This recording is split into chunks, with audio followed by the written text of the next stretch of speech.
कृष्णाय नमः। श्री गोपी जन वल्लभाय नमः। 252 वैष्णवन की वार्ता 166। अब श्री गोसाई जी को सेवक रूपा पौरिया सो श्री गोवर्धन नाथ जी की सिंह पौरी पे रहतो तिनकी वार्ता को भाव कहते हैं। भाव प्रकाश। ये राजस भक्त हैं, लीला में इनको नाम रासो गोप है। ये श्री नंदराय जी के घर की रखवाली करते हैं। ये रसात्मिकाते प्रक्रियो है, ताते उनके भाव रूप है।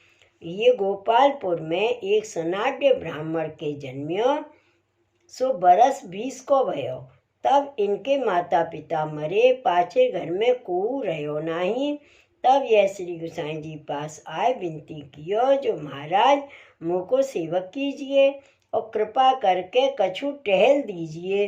तब श्री गोसाई जी रूपा को नाम दे सेवक कियो और पाछे श्रीनाथ जी की सिंह पौर की सेवा सौंपी और कहो जो रूपा तू श्रीनाथ जी की सिंह पौर की रखवारी करियो और श्रीनाथ जी की प्रसादी रसोई में ते महाप्रसाद लीजो। वार्ता प्रसंग 1।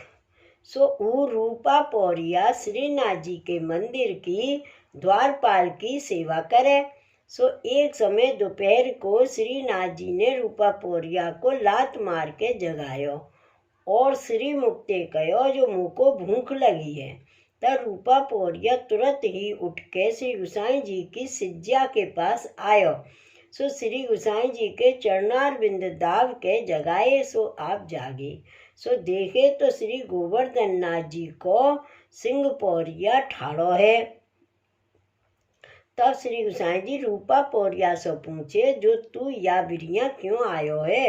तब रूपा ने श्री गोसाई जी से विनती करी जो महाराज मैं तो या के लिए आया हूँ जो श्री गोवर्धन नाथ जी आप भूखे हैं। तब श्री गोसाई जी तुरंत ही उठ के श्री गोवर्धन नाथ जी मंदिर में जाए के श्री गोवर्धन नाथ जी को फिर राजभोग समर्पियो। ता पाछे भोग सराय के सब सेवाते पहुँच के श्री गोसाई जी आप अपनी बैठक में पधारे। सो पौड़े। तब रूपा पौरिया अपनी द्वारपाल की सेवा किए। सो रूपा पौरिया सो श्री गोवर्धन नाथ जी ऐसे शान भाव हते, सो जो कछु चाहिए सो रूपा पौरिया सो कहते और रूपा पौरिया सो उष्ण काल में पंखा करावते। ऐसी कृपा श्रीनाथ जी रूपा पौरिया के ऊपर करते। सो ऐसी रूपा पौरिया की कितनी वार्ता हैं। सो ऐसे करत पाछे केतेक दिन में वह रूपा पौरिया की देह छूटी। तब वैष्णव मिलके अग्नि संस्कार कियो। तब पाछे वो बात श्री गोसाई जी सुन के श्री मुक्ति कहे जो भगवत इच्छा हुई सो हुई। जो श्री गोवर्धन नाथ जी की इच्छा प्रबल है सो वे रूपा पौरिया श्री गोसाई जी को ऐसा कृपा पात्र भगवदीय हतो। श्री गोसाई जी परम दयाल की जय। वार्ता प्रसंग 2।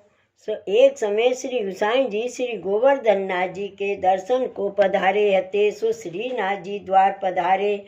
सो गोविंद कुंड पे स्नान करके श्री गोसाई जी श्री गोवर्धन नाथ जी के मंदिर में पधारत हते। सो ताई समय एक स्वान श्री गोसाई जी को देख के सन्मुख आयो। सो आय के चरण परस की इच्छा करत हो तो तब सब वैष्णव लाठी लेके मारन लागे। सो ऐसो मारियो सो वह स्वान के रुधिर निकसियो, परंतु वो स्वान जाए नहीं।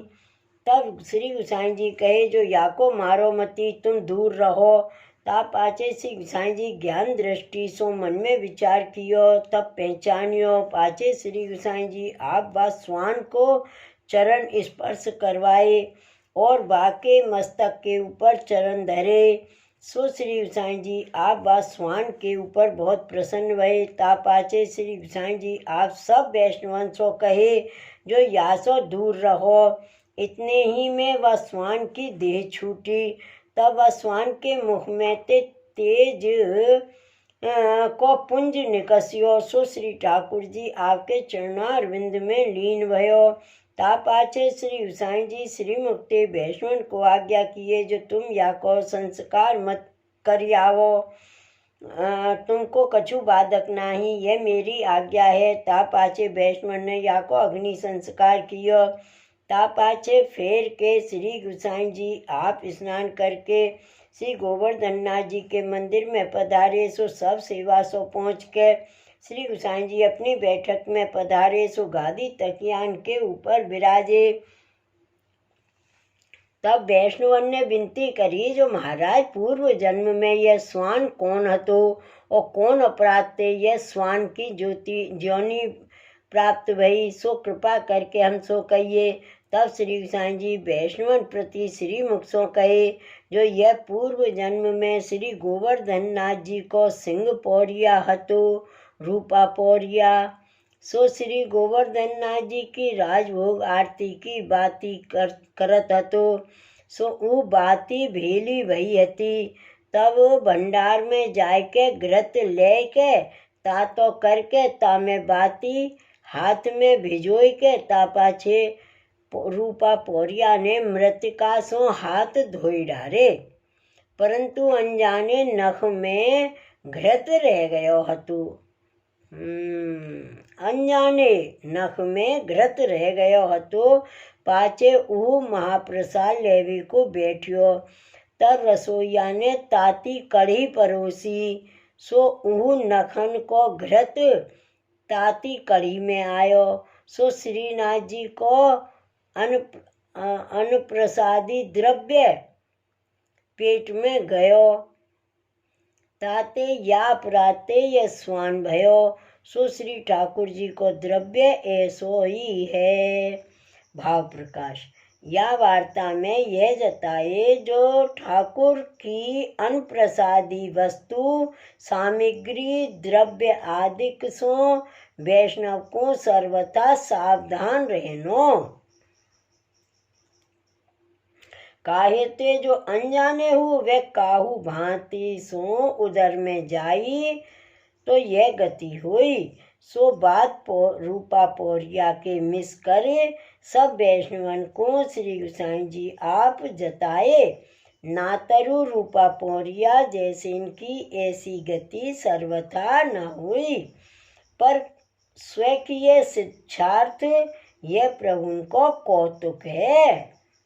पाछे केतेक दिन में रूपा पौरिया की मृत्यु आई।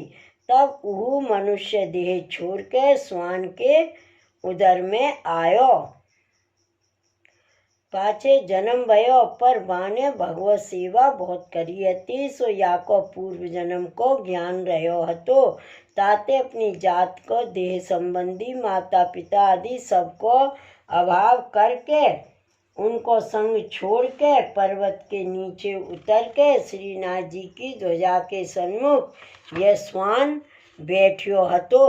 ताते मेरे चरण स्पर्श के निमित्त इतनो यत्न कियो और इतनो मार खायो। तब वे वैष्णव इतनो अपराध को वचन सुन के शिक्षा मानत भई और कहने लागे जो भाई आपुन ऐसे वैष्णव को ऐसो मारियो अनजाने भई सो बुरी भई, पर आपुन तो विचार कियो हतो जो ये श्री गुसाई जी को छुएगो। ता पाछे श्री गुसाई जी आपुन यह बात उन वैष्णवन के मन की जानी। तब श्री गुसाई जी ने उन वैष्णवन से कहो जो तुम अपने मन में चिंता क्लेश मती करो। यह तो जो कछु भयो है सो तो इच्छाते भयो है। सो यह इतनो मार खायो है सो तो अपराध को दंड भयो है। और कहो जो या को पूर्व जन्म में को वैष्णव श्रीनाथ जी के दर्शन की पूछतो सो यह बा को तामस करके उत्तर दे तो या प्राते यह इतनो मार खायो है। पर अब या को कछु बाधक रहो नहीं है। सो अब यह श्री गोवर्धन नाथ जी के चरणार बिंद में लीन भयो। याही ते वैष्णव को विचार के भूलनो। जैसे उज्जवल वस्त्र हुई सो तुरंत ही दाग लागत है और मलिन को दाग नहीं है, ऐसे आपने वैष्णव प्रति कहो। सो ऊ रूपा पौरिया श्री गोसाई जी को ये सो परम कृपा पात्र भगवदीय हतो ताते इनकी वार्ता को पार नाही सो कहाँ ताई कहिए। श्री वल्लभाधीश की जय। श्री गोसाई जी परम दयाल की जय। श्री गोवर्धन नाथ की जय। जय जय श्री गोखले, जय जय श्री गोखले।